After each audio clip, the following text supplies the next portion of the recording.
Hi Gaurvi, how are you doing? Hi Pratyush, I'm good. How are you? All good, thank you. First of all, I'd like to welcome you to the first podcast of this series. We started this podcast as a means to provide useful content on B school admissions to students around the world who are aspiring. And I'll ask you to introduce yourself first, and I'll also introduce a bit about myself, and we can deep dive into some of these interesting conversations that will be happening today. So, first of all, I'm Pratyush. I am a ESSEC Business School graduate from the MSc Marketing program in Singapore. And we have today Gaurvi, who is a graduate of Warwick Business School from the UK. And let's hear it from Gaurvi herself, and we can keep moving the conversation forward. It's meant to be informal, so I won't waste much of your time. So, Gaurvi, please let's get the show started. Yeah. Yeah. Thank you so much, Pratyush, firstly, for inviting me and, starting something like this. And I think this is something that can really help a lot of aspiring students. And I really wish I had something like this when I was applying for colleges. But yes, definitely I'm excited. Thank you so much for starting this. Talking briefly about myself, I come from Agra. I come essentially from a business family. I've been born and brought up in Agra itself, and I've completed my schooling there. And then I moved to Delhi. I did my undergrad in BCom honors from the University of Delhi, Khalsa College North Campus. I'm a full not dead DU girl. And then I got placed out of campus. I worked with KPMG, and then I moved over to Zomato. Then I worked with Beaconirwala, which is again my family business. And then then I decided that my career really needs a little bit of a boost, something different, something spicy, something masaladar. So that's when I decided to come to the UK to do my masters. And yeah, I've been here for about a year, almost done with my degree, graduating soon. And yeah, that's been through and through. Very interesting, very interesting. Because I remember I used to be a fan of Bikaner Wala. I mean, when I travel these days, I go to one of the restaurants. There are a lot of chains also these days. Yeah, Purchase that aloo bhujia or get a yeah, snack.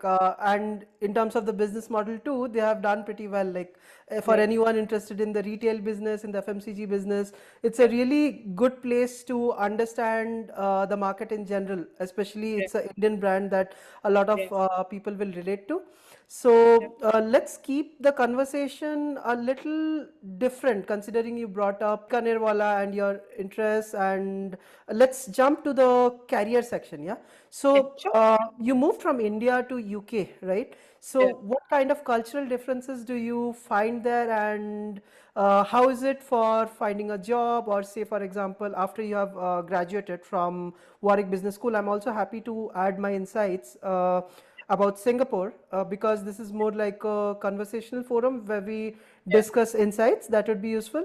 So, what do you think? How is life in UK? What are the cultural norms like, and what would you recommend for someone who is just out of college, be it having work experience or not having work experience? Yeah, Yeah. please.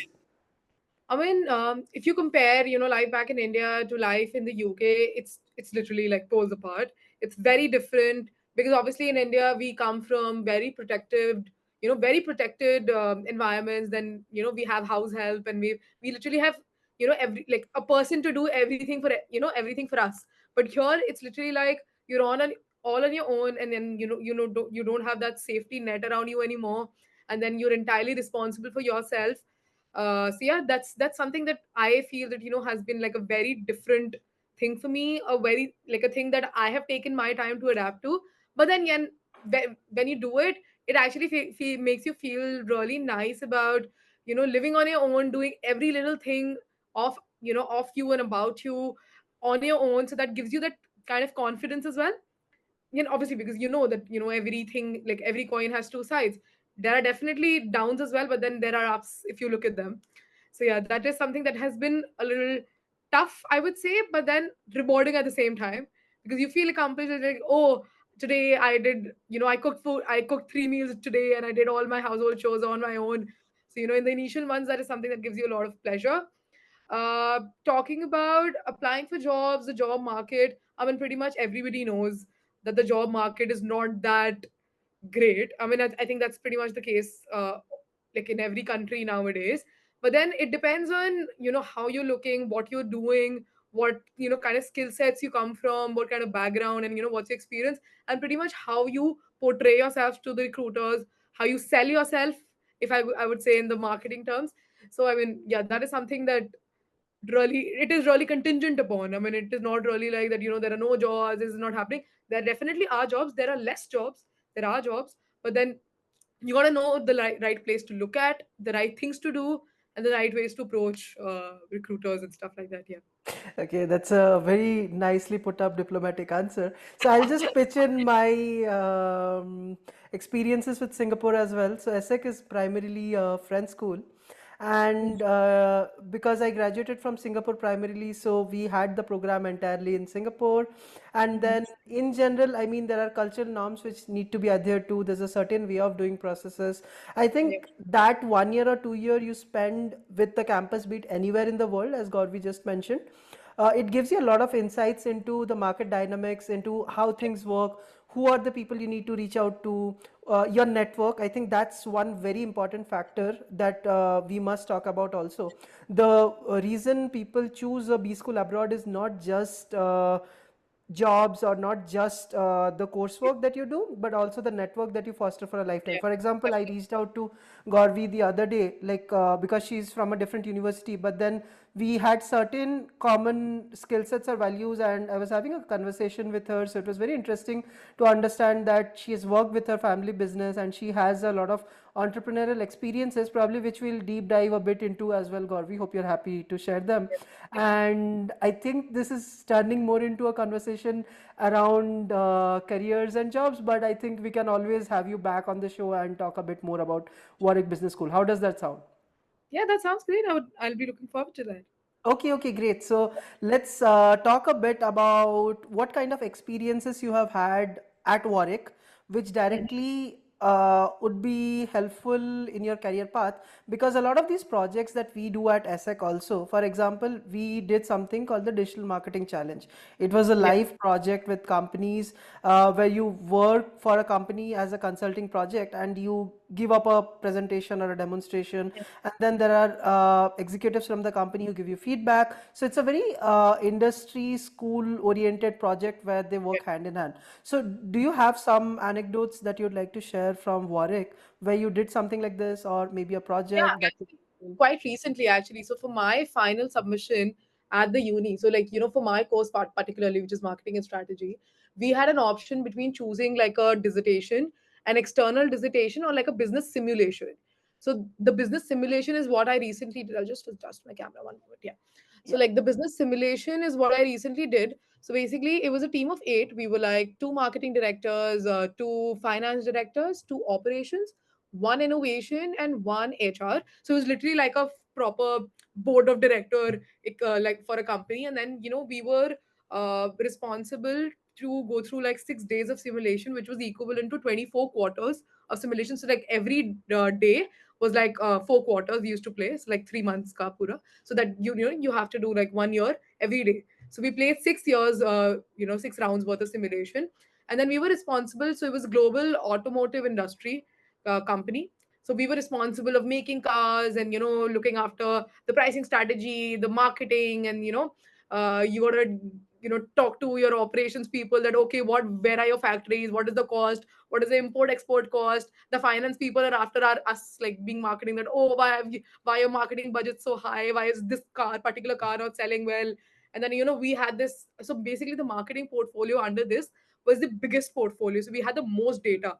So it was two of us, and then we used to sit down after the simulation every single day and analyze what we did in every quarter, and what things worked out for us and what did not work out. And then we, because the data used to be volatile on the simulation model, and then we used to sit down and be like, okay, this is what we did, and this is what is coming tomorrow. So we used to get like a market forecast for the next day. So we used to plan our strategies, rigorous strategies every single day. And then a lot of that thing. And then us marketing people, we were responsible for telling the innovation people that oh, this is the type of car that is selling, let's say in the American market, in the European market, or the Asian market. And these are the kind of features that are prevalent. And then this is what you got to make, this is what you got to sell. And then the finance tells you whether or not they have the budget for it. We, in the beginning, it took us what, I think 3 years, 3 rounds worth of simulation to understand what we were actually doing. And I kid you not, it was so funny. We made what, $10 billion worth of loss in the company in the beginning, and we were like, oh no, our company is now doomed. But then, we kind of recovered, and then we came back, and then, we started making profit, our EBIT margins increased. And then, we started doing well. We couldn't win the competition, but then it was good. It was like a very rigorous thing. Yeah.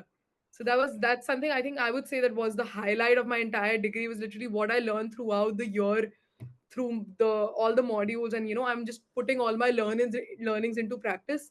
And I would much rather prefer this over like writing 10,000, 12,000 words, sitting in the corner of my room and just crying that, oh, I don't want to do this, why did I decide to do this? So yeah, that is something that has been, Right. I think. That's very interesting. We Yeah, also had something like this. There are softwares out there which yeah, have like a company where you can do it in timelines and yeah, phases. I think in India yeah. also, back home when I was doing these competitions with IIM Bangalore, they had something like Yeah, this where you they had a do have finance that. Yeah, I think I've done something similar as well young back. leader summit, is it? Yeah. Wireless? I No, it was see. something different. It was in the University of Delhi. So SRCC Mhm. hosted something like that. It was I a see, simulation. I see. Understand, understand. So, I mean, that's a great insight because then you see, you get cross diverse experiences, right? You get to know how finance works, you get to know how operations work, Yeah, and then you get to know the strategy part, and then you mix it all up with your marketing yeah, expertise. So, yeah, one thing that I would like to highlight here is that even though these degrees are specialized, because we both have done a marketing focused degree. For yeah, example, I have done a MSc marketing and luxury brand management. There's always a niche which comes in. So Gaurvi has done probably strategy, right, Gaurvi? So yeah, yeah. So there's a lot of models, a lot of frameworks that we put in, but then learning them in theory and actually practicing them, being able to practice them, be it through live projects, through yeah, simulations. I think that's what differentiates the top programs from the not so great ones. So because see the goal of this channel and for Envisio in general, so I'm one of the directors at Envisio Consulting. What we try to do is we try to help people get into the top 100 programs. So there's a kind of positioning which is done by every company. I'm sure we are marketing folks and the marketing folks can relate. Let's not make it too yeah, technical, but we yeah, try and focus on only the top 100 MSc programs or the bachelor's programs, right? yeah, So that's a great insight, Gaurvi. I'm glad we had this conversation. So right now, I heard you have completed your internship, right? And you're looking for jobs as well. So in general, you said like there's a set process. The market is probably a little tight right now. Would you like to share a bit more about what fields you're interested in? Because you're also interested in entrepreneurship, as I can hear, and that yeah, entrepreneurial spirit we call at ESSEC this thing as the entrepreneurial spirit. So that could be something interesting. You could tell us a bit about what you're interested in, how you're planning to take it forward, because a lot of students they get into the programs very easily, but after the program is done, there are resources by the school, but they don't know how to yeah, leverage those resources properly. They need a direction to look into, right? yeah, So yeah, probably you could enlighten us with that, and I could also learn a bit about it from yeah. you. It's always a great I experience. mean, I think you very rightly said that, when you enter into the program, you come with a different mindset, and then, as you progress through it, your psyche somewhat changes, and then kind of understand, okay, this is something that I thought would work out for me, but it doesn't really excite me anymore, or it doesn't really interest me anymore that much. So I think this is something that I came in as well. And I was always this marketing girl, and I was like branding, marketing, social media, digital marketing, campaigns, this and that. But then what I realized through the course of this degree was that, I am really interested in data. So I did like an online certification in data analytics, and now I'm a trained data analyst. And I worked through, and this is something that really helped me explore all the different areas, because right now, everybody knows that data is the new currency. Yeah. And then everybody's like, running after data, AI, and stuff like that, because obviously the world is changing. You gotta change your, traditional thought processes and traditional methods, and move on to the more upcoming, and what's prevalent in the market. So I think this is something that happened with me as well. I was looking at more marketing centric, back in I think I would September, October, November, when the graduate programs they open in the UK. So because the hiring cycle, it runs like a year prior. So let's say my course ends in September 2024, and that's when, let's say in October I want to join a company. I got to apply in 2023. So this like the hiring cycle runs for a year. So when I was looking for those roles back then, back last year, I mean, it was more marketing and branding centric, but I think now it has evolved to more like data and strategy, and like obviously market in the marketing field itself, but like more data oriented and more strategy oriented, so that that has given me like a niche, I would say, to work upon, and not just like be ki, because nowadays everybody knows digital marketing, everybody knows social media. What is it that makes you particularly stand out? So I think I that is think something. that's Yeah. very, very powerful. Yeah. Self-branding, I mean, Yeah. I'd like to summarize here, like we are talking about self-branding, what makes you unique. Like these days, all these tools are available, right? Everyone is on Facebook, Instagram, LinkedIn, social Yeah. media. But how do you differentiate yourself? Are you someone Yeah. who is like a strategy person? Do you understand the algorithms behind how these processes work? Yeah. And do you want to look at big data and use these AI Yeah. tools to try and come at strategic decisions which would Yeah. help the company grow?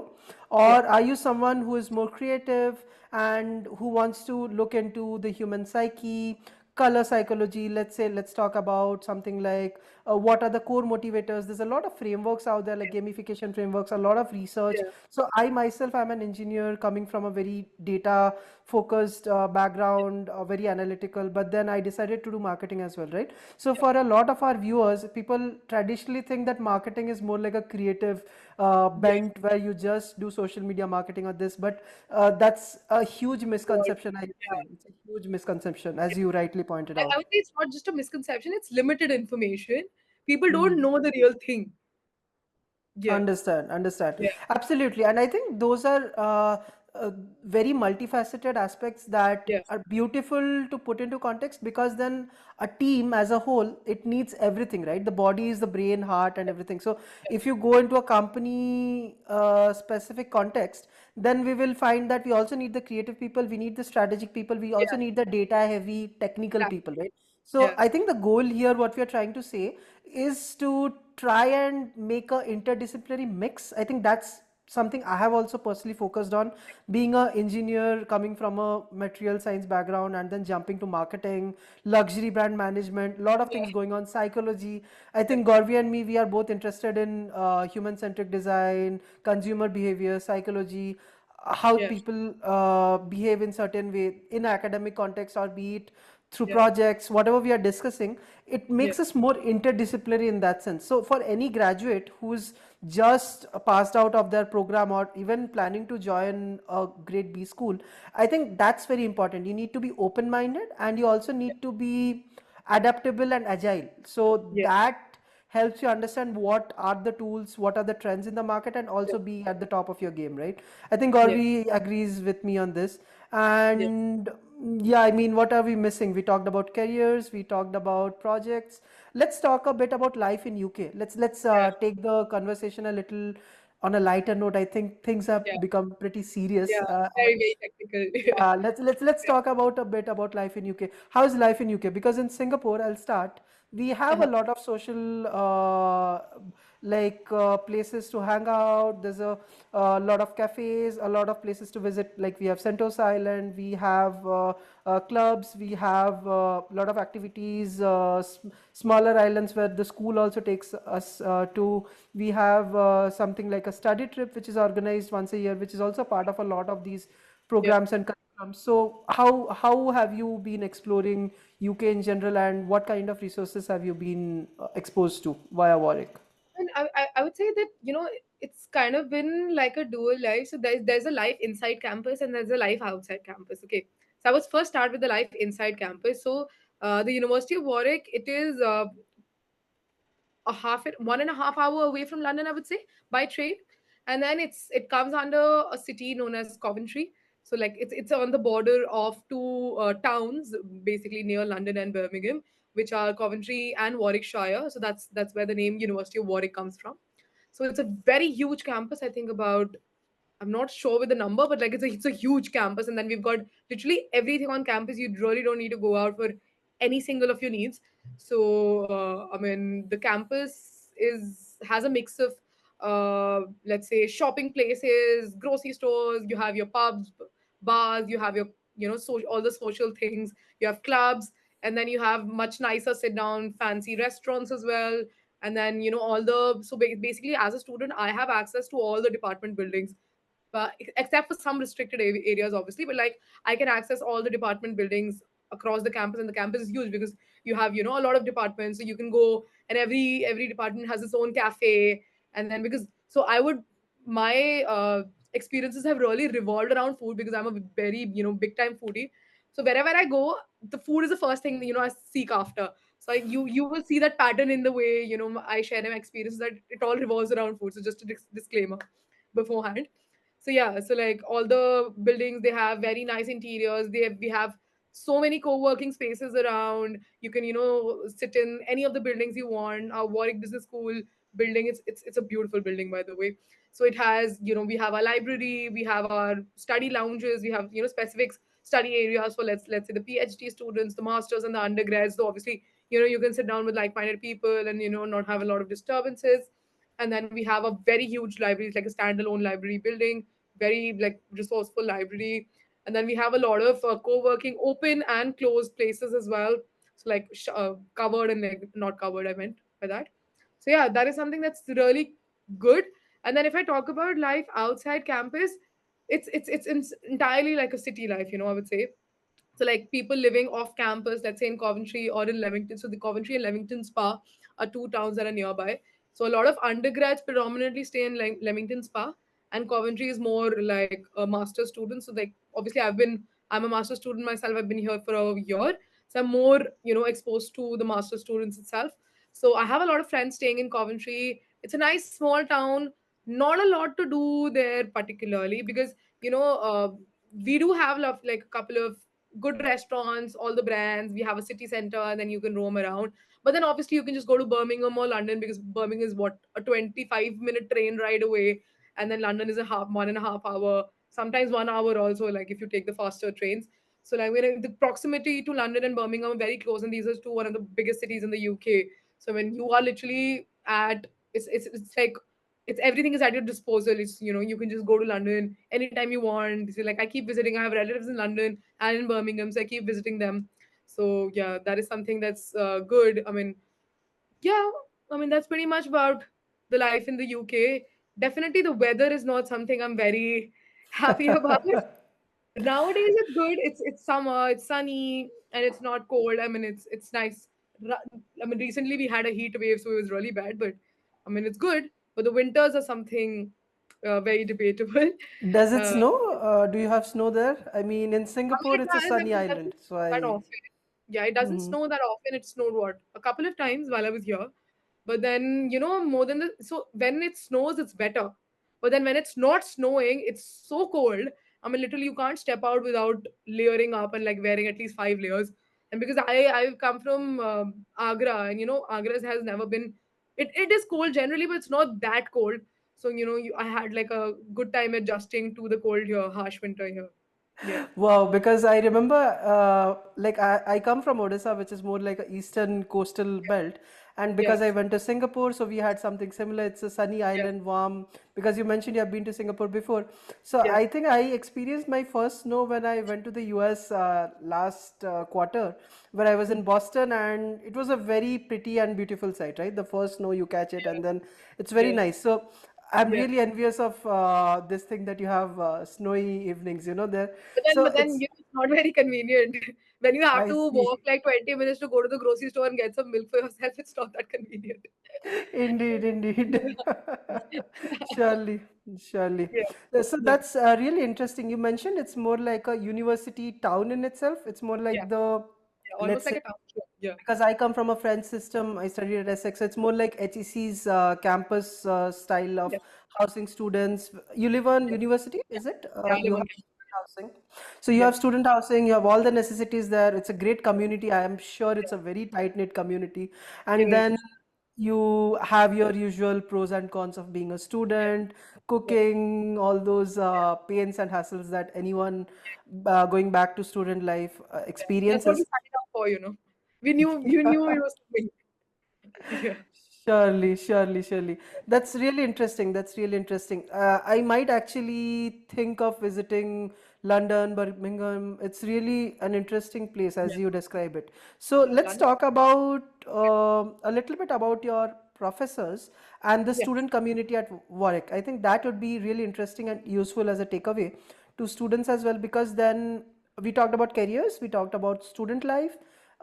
Let's also talk about the academic content of the Yeah. program a bit and the pedagogy, things like these. Yeah. Yeah, yeah, surely. So, I mean, my program particularly is a taught program. It's not a research program. So we were, put into like a 12-hour class module every week. So we had 12 hours of classes, and it's like, so my course is pretty demanding.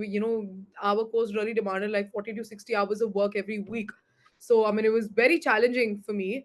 Uh, but then, it's very well structured, I would say. So like every day you have 2 or 3 classes, and it's like it's divided. So like every semester, I think, so because my course is like a 180 cats like course. So we had like 60. So it's a trimester system. So I had like 60 cats worth of modules. So like 15 cats each for every module. So I had 4 modules through every semester, and then we had 12 hours of teaching, and rest of it was more like self study. So we usually it was like a case study based uh, teaching format, wherein we used to get some materials beforehand before the class, and then we were you had to do the pre-readings and the pre-prep, and then sometimes you have presentations, sometimes you have debates, discussions, and like open room discussions and stuff like that, or like one-to-one discussions, let's say in your teams. We were always divided in like a group structure, so we were like groups of 6 or 7. So every module had like an individual project and a group project. It was divided like that, so you get your hands on working yourself also. And obviously, because the group project actually gives you an opportunity to interact with people from different nationalities, because that's what you came here for, right? Because the international exposure, getting to know different kinds of people, getting to know different working styles, I would say, and the way that different people comprehend a lot of things, getting to know different views. So that is something that the group projects really help with. They actually train you, and then they kind of teach you how to deal with and work with every kind of person. I mean, because you never know the kind of person you work in your career, in your, let's say, the corporate world. You never know what kind of person you might come across. So you got to be ready, you got to be accommodating, you got to be welcoming and inclusive with every kind of person you're working with. So I think that is something that really helped us. Talking about the professors, I think the professors were really learned, very all the teaching was structured very well, and everything was it was no like we were confused about, oh, what to do this, how to go about things like that. They were very approachable. You could just go up to them in the class, obviously, and just talk to them one to one after the class, before the class, or then you could just email them and book a slot with them, go down, go to the office and sit down and discuss your doubts and stuff like that. And then, because obviously you were studying in a group, so that really helped. Because let's say if I have a doubt and if a professor is not available at that moment, I can just reach out to my group mates, and we can have like a group study session and sit down and do. And then I personally really enjoyed the group works, because every day after the class we used to sit down in the postgraduate study lounge we have here at Warwick Business School, and we used to sit down and talk about, and brainstorm and make presentations, make reports and stuff like that. And that is something that really excited me. Yeah. Interesting, very interesting. I think I had a very similar experience at ESSEC here in Yeah. Singapore as well. We had a lot of group projects and we had very hectic schedules as well. And I think that's the beauty of such programs, because these are 1 year master's programs. Yours was a 1 year program as well, right? Yeah. So it's not just the local market that we are being exposed to, because the case studies are revolving around those particular norms, but then again you get exposed to a lot of frameworks, because Exactly. those people who are coming in, like even in our program we had professors who were academic, who had Yeah. PhDs and postdocs, but then we also had professors who were directors of their own companies, had worked with startups, were entrepreneurs. I remember, for example, one of my professors, Professor Julian, for example, was an entrepreneur. Like, he came from a background like that, but again a mix of academic and Yeah. entrepreneurial skill sets. We had marketing professors. Professor Sonia was a luxury marketing professor. We had Professor Gautam, who was a marketing heavy person, digital marketing, social media, let's say he was very good in it. And then we had other professors also coming in, and teaching us about multifaceted stuff, right? Professor Suman was more analytical. So, I Yeah, mean, anyone who wants to know more about the research areas and fields of professors,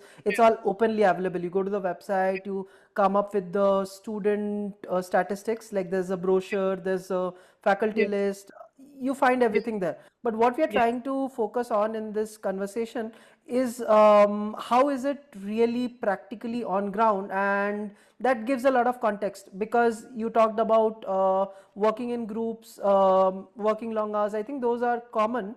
But then, could you tell us a bit about the kind of topics or projects you did? Maybe give an example that would help our viewers yeah. understand a bit more Yeah, into what you sure. I do. mean, we did a lot of practical project. Let's say we were under this module that I had over market research.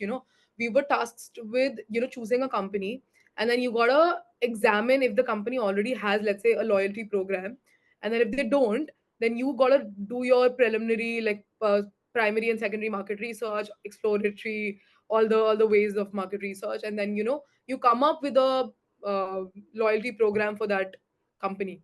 So in this case, we went with Uber. So Uber Eats and Uber One, basically, like the Uber cars. So we examined the existing Uber One, thing, Uber One loyalty program, and then we rolled out surveys. We did a lot of focus groups. We did a lot of interviews of people. So this project happened over like 3 months, over a duration of 3 months. So we collected surveys, like did questionnaires and stuff like that, and we tried to understand, okay, how many people, let's say we particularly focused on Uber Eats for students, let's say the Uber One program for students. So we were like, how many people, students are actually using this Uber One, because here in the UK, obviously everybody knows there's like a cost of living crisis, and it's very expensive, and students are not that keen on ordering out. So this is something that we came across after we conducted that interview and all those questionnaire and stuff like that. And then on the basis of the data we collected, we got to analyze the data, make like proper visualizations of the data, make it, and and then on the basis of that recommend what kind of a loyalty program we could, Uber could start, and stuff like that. And then we had to make like a 15-minute presentation out of it. So this is something that really gives you the hands-on experience of, okay, what is, let's say you venture out into the food delivery space, and this is something that is happening in the market. This is something that the consumer wants. This is something that the consumer needs. And that is when you kind of devise a product around what the consumer actually wants, and what you think would the suit the requirements of the consumer best. So that is something that gave us a really hands-on experience, I would say. Yeah, That's very interesting, because it reminds me of the design thinking approach at ESSEC that we do. yeah, Even we have a lot of things like blue ocean strategy, or yeah, say, for example, the create break framework. There's a lot of frameworks out there. yeah, But then yeah, what you're telling here is, because I think this is a beautiful part of the conversation where we yeah, can see and make links into what you're studying and what yeah, you're doing. If yeah, it aligns with your passions and interests, like say you are a foodie, yeah, then that's yeah, a perfect fit, right? Most of the time in industry, doesn't happen that what you yeah, study and what you get as a job might not align. But then there are yeah, ways to be more informed and take steps in that direction. Maybe you yeah, could take up electives which are in yeah, those sectors. You could reach yeah, out to professors, work on a research yeah, project, go out on field, do some focus groups or do some yeah, surveys, as you rightly mentioned. yeah, So all this actually gives you a taste of what it looks like even before you yeah, enter an internship. A lot of exactly. people, a lot of industry experts, they tell me you need experience. Honestly, I am a fresher straight out of college, but then I decided to start this company like straight out, right? Because then I was doing a lot of say part-time work or doing something, some side projects with ESSEC. And then even outside, I mean, because I was doing a master's before this during engineering, I was into a lot of student clubs, associations. So I think it depends on how you take it as a learning opportunity. I think you'd agree Exactly. with me on that. It's yeah, And it's how you make of it precisely. Yeah. exactly. So there's a fixed timeline, like you study there for 1 year or 1.5 years, Yeah, be it in India, be it outside. I think it's more important to kind of try to look at the bigger picture, see yeah, these are the things that you could get out of the program, and yeah, then the network part that I always focus a lot on as a consultant as well. I mean, you need to keep in touch with your network, you need to yeah, foster those relationships, and like those will be the people who will help you in the long term. And I think yeah, that's the beauty of doing a top 100 program yeah. as well. I think So our university does a lot of things in that arena. So we have like a lot of networking events that keep on happening. So we have like a lot of career fairs on the campus, and then we have, we usually, nowadays we don't have it, but like during term, because right now it's not term time, but like during term time we used to have like guest lectures from different people. So we had the CEO of Disney visit us. We had the CEO of Cadbury World in Birmingham visit us. So like people like these, they come and they talk about their experiences, and the kinds of things they've been through, how they've built a company from scratch, and now it is what it is today. And it's really, really, I would say, empowering and really influencing to hear somebody talk about like that, because obviously their aura is something that makes you very motivated. It's like, okay, if this person can do this, I can do it as well. And that actually kinds of pushes you in that direction and drives you to explore what are the other things that you can explore, and something that you never thought that you could do. And I think this is something that really comes with, so like, when you came here, you left your entire life back in India, and then you moved here. You did go out of your comfort zone. You pushed yourself to something that was not you were used to. So I think this is something that really pushes you to grow, and things like this. And then we also have, like I mentioned, we were talking about earlier, that University of Warwick has a campus in Shard. So we have access to this alumni community, so a lot of alumni people, and then there's like a panel that comes, and I think it happens monthly or something. And then you can just it's free. That event is free, and you can just go up and you can talk one to one from people from the the uni, and they're doing so good in their careers, and it's very exciting. It's very good to know and see that there's so much for you out there and so many opportunities. But then ultimately it depends on what you make of it, of how you reach out, because nobody's coming to spoon feed it, it to you. It is what you make of it, particularly. Definitely. I think that's a very powerful message. I mean, I was wanting to ask you what would be your tips and takeaways for anyone applying to Warwick and also Yeah, post completing the course, but I think you summed it up beautifully. yeah, And in fact, at ESSEC too, like in Singapore, we have access to these high profile networking events. For example, I remember, as you mentioned, Cadbury and someone from Disney coming in. We had like someone from Google coming in. We had the CEO of Unilever here in Singapore once coming up for a speaker session. We also yeah, do have career sessions here at ESSEC. So I think it's more important to understand the DNA and the profile of each school, yeah, because similar to how we as persons, we have a set persona or profile, right? yeah, Someone might be more analytical, someone might be more creative. So there are these personas yeah, that are created in our mind.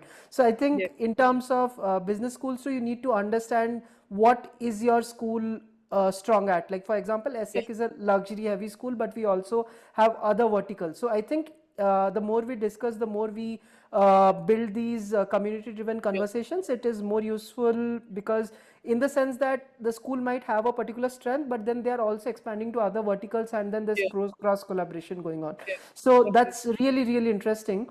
Yeah, And on a final note, I think it's been over 40 minutes, but yeah, on a final note, let's wrap it up by hearing from you about your application process, because I think most of our viewers who are watching here, there might be a good group among them who might be wanting to say apply yeah, to ESSEC or Warwick, be yeah, it bachelor's programs, master's programs. I think the yeah, principle and the universality of the process remains irrespective of how much we evolve as individuals or the school. yeah, So probably you could tell us a bit about the application process yeah, and why you chose Warwick, like what exactly were those nitty gritty details that yeah. made you feel that, okay, Warwick is Okay. a place I need to be in, and Yeah, considering your profile, this would be the right fit. We still have those intuitional moments or intentions that, okay, this school could be a good decision because of yeah, so and so factors. So probably we yeah, would like to discuss that, yeah.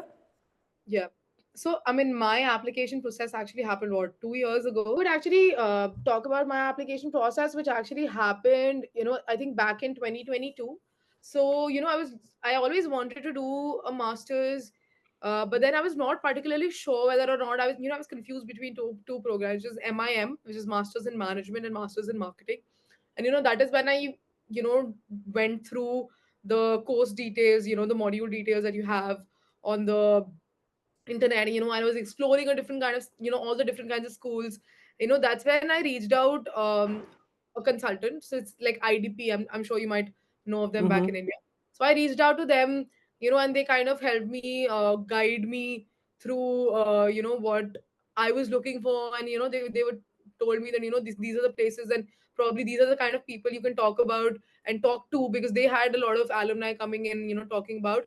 So I spoke to a lot of people, and, then I narrowed down my search to marketing and strategy. And that's when I started to, look at the top schools. So because, I have been a student, I've been a very academically inclined student right from school. So I've always been like, I wanted the best school ever. So it's like I made a list, and then I was like, I want to get into let's say the top 5 schools.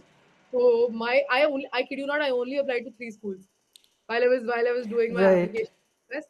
And then, Mm-hmm. Imperial College Business School was on the on the top of my list. And then Warwick Business School was like my second priority, and then came Manchester. So these were the schools I narrowed down my search to particularly. And then, I think the fourth place was Edinburgh, and then King's College. But then they were on my list, but I didn't end up applying to them after all. And then, my application process actually was very rigorous. I took 3 months to write my SOP. So I was like, because my SOP is like me going out and, telling them, oh, I want to come to your college. And then they have to see what the real me is.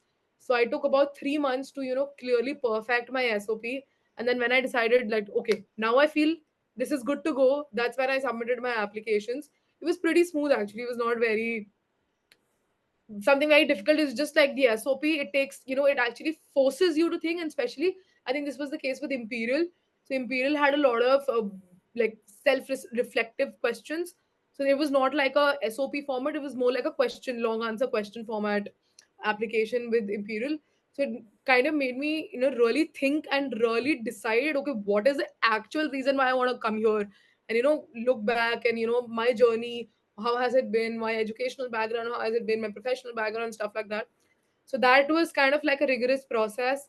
And then I applied in, I think, November 2022, and I got my offer in early February 2023. And then pretty much, yeah, I right away, when I knew that, Warwick has a, I couldn't get through Imperial, unfortunately. But then when I knew that, okay, I've got my second preference, I went with it. I submitted my application fees and, stuff like that, deposit and everything. And yeah, that's when the journey started. And then it was about 8 months of preparation to come here, because I've been a person who has this knack for perfection, and this thing that I want to know it all. It's like I can't Mm-hmm. stop, and I can't sit back and see like, oh, I don't know this. So, like every single day I was doing like loads and loads of research. And then Warwick also gave us like a lot of opportunities to network with the existing students. They had a lot of webinars. They had offer holder meetups for us to network with the kind of people that all the fresh 20 batch of 2024 that was going in. And then we had people fly down, like professors fly down from the UK to India, and come and talk to us on a one-to-one basis. That was really good. Then they had like alumni from India. We had like a panel discussion with them. That was insane. And then we had a lot of student ambassadors here who would regularly conducting webinars. And then there's obviously the student societies. They were very helpful. We had CV clinics. They were helping you prepare your LinkedIn, your resume, even before you came here. And then your careers team was there, and they kind of help you shape and start your job application process. Because like I mentioned earlier, like, the application process starts a year early. So like by the time you're in you join college, and you think about settling in here, the graduate programs have already started opening Started. applications. You got to be Hmm. ready from the get go. So this is the kind of things that you prepare beforehand, because obviously it takes you like a good amount of time to settle into a new country, new environment, and obviously the studies they start as well. So I think that is something that has been a very eventful, like 2020, end of 2022 and 2023 entirely has been very eventful for me. A lot of new things that I learned, a lot of a crazy amount of new people, some good, some not so good. But then I learned a great deal of things. I networked quite a lot. I went out, I mean, from my comfort zone quite a lot. I mean, I would, this is something that you would see me talking about quite often, because I really believe in this quote. It's like the moment you step out of your comfort zone, that's when great things start happening for you. This is something I Wow. really stand Hmm. by. You must have seen it on my LinkedIn as well.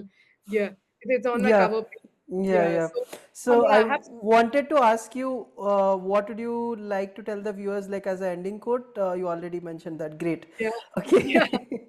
Sure. yeah, So, I yeah. mean, I think I can affirm that. Like even my journey at ESSEC, it has been very, very similar. Thrown, as I say, the baby has been thrown out of the bathwater, something like that, right? So Exactly. unless you really want to step into a new Yeah. country, really build a future for yourself, like have a 5 year or a 10 year vision Yeah. or a set of milestones that you want to achieve, A, B, C, D, E, F. And trust me, all those schools you mentioned, like I applied for Imperial myself. Actually, I had Yeah. an interview from Imperial as well, but then I never ended up going for it because then ESSEC was my first choice. I always wanted to study here in Singapore, I and got I an got interview, but I couldn't get through. I see. Yeah. I think it's a Yeah. pure demand supply thing at the end of the Yeah. day because there are only so many seats that can be given, right? Yeah. So, Definitely. as a consultant, I tell my clients or even fellow students who want to join in that you really need to hedge your bets. Like, you need to apply to, there's a set of sister schools like having very Yeah. similar cultural Yeah. notions, but Yeah. then the different country has different top schools, right? So the reason why we focus on top 100 is that there are 190 countries. Even if you pick one top school from each country, that's a huge pool, right? Yeah. So it depends on where your interests are. Say for example, as kids we always fantasize. I've heard this from some of my clients. They say that, oh, I always wanted to study in Paris, be in that city, enjoy a Yeah. croissant, something like that. So those foundational thought processes, I Believe. think they Yeah. translate later to Yeah. what we want to do in life. So That's um, something that's very, like we say that, from afar things look all films and fancy, but when you actually come into it, the reality is not the same. It's very different definitely. from what you had imagined. I mean, such a thing has also happened to me. I mean, it pretty much happens to everybody when you step into a different country, but then it it kind of evolves through the process. You tend to enjoy certain things, you tend to not enjoy certain things, but then that kind of evolves you as a person. You meet a lot of people, you have your fair share of experiences, and that kind of defines you, you know what it is. And I'm so glad that I didn't get into Imperial, because if I had gotten in, I would not have had this opportunity to have this community at Warwick, access to this community at Warwick. That's insane. I mean, I think it's the best place for me to be, so this is something that, obviously, it's all destiny. I'm a firm believer of destiny, so yeah. It's also a matter of choice, like finding your own community. Because Yeah. I've had instances where people from my cohort back in ESSEC, they even jumped to Imperial. Some people also had a background, say bachelor's in Imperial. I think the smart way to do it is have resources in multiple countries. You do a Yeah. bachelor's elsewhere, you do a Yeah. master's elsewhere. You don't stick to the same kind of community, because more or less whether Yeah. you do a bachelor's, master's, MBA, you get exposure to the Yeah. entire cohort as a whole, alumni, be it friends, be it other batches. So that's really, really important. It's about Yeah. finding where you fit in. And I mean, say Imperial has X number of seats, 100 seats, ESSEC has these many number of seats, Warwick has these many number of seats. So Yeah. they really test it out, like admissions committee members. I think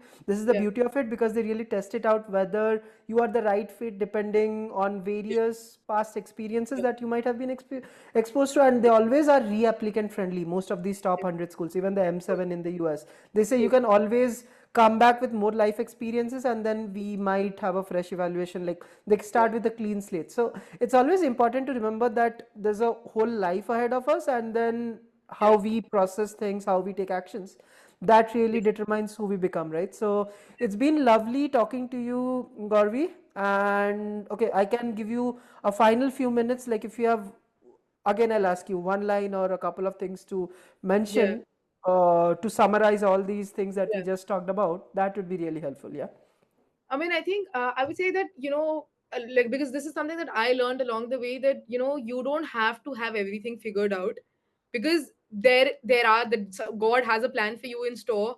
You just gotta trust in it. You just gotta keep working hard, be consistent, and just try to do as many things as you can. It's like explore as many things as you can, because you never know what life throws at you, what kind of things you might end up in. So you never know. Let's say today I have a plan that I want to stay in the UK for, let's say, 5 years, but then it might be the case that I might just end up going back to India in 6 months, because the future is that uncertain. So I would say that, be like, enjoy where you are, definitely push yourself, do different things, try your hands at different things, may it be trying different foods, trying different things like different games, whatsoever, but like whatever interests you. But I suggest that enjoy the experiences, enjoy the journey more than the destination.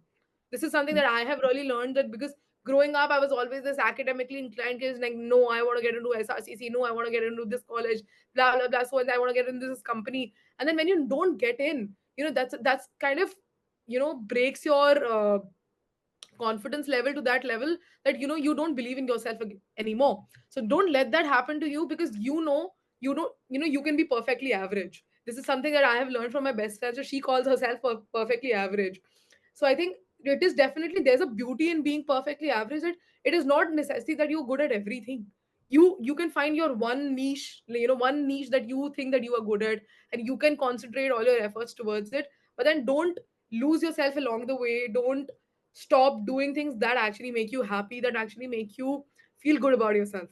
So I think, yeah, that is something I would want to leave it at. Definitely, definitely.